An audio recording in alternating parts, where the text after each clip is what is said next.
গোটা পৃথিবীর মধ্যে কোথাও কোনো ঘর ছিল না। কোরআনে বলে গোটা পৃথিবীর মধ্যে শুধু পানি আর পানি ছিল। কি ছিল?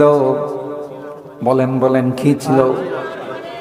ওয়াজআলনা মিনাল মাই কুল্লা শাইইন হাই আফালা ইউমিনুন।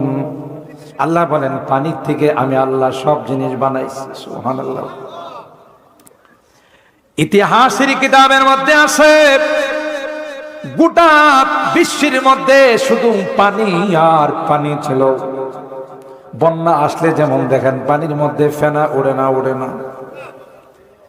ওই একটা ফেনা বাইতুল্লাহ যেখানে বর্তমানে আছে ওখানে পানির মধ্যে একটা ফেনা উঠছে।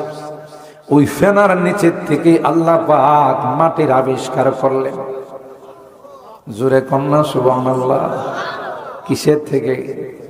এই ফেনার থেকে। ওখান থেকে আস্তে আস্তে মাটির ছড়াছড়ি হলো, ডাইনে বামে সব দিক দিয়ে মাটির ছড়াছড়ি হলো। পুকুরের মধ্যে যদি পানি রাইখা কেউ বালু ভরাট করে, মাটি ভরাট করে, এই মাটিটা কি নরম হয় না শক্ত হয়? ঠিক মতো হাঁটা চলা করা যায় না। এই যে আমাদের পাড়ের মধ্যে মাটি উঠে, যে দিকটা নরম কাঠের তক্তা দিয়া চলাচল করা লাগে, কথা কয় না? ঠিক আল্লাহ পাক যখন পানির মধ্যে মাটি আবিষ্কার করলেন, পানির মধ্যে মাটি একটু নড়াচড়া করে, আল্লাহর বান্দা বান্দীদের ঠিক মতো চলাচল সম্ভব হয় না।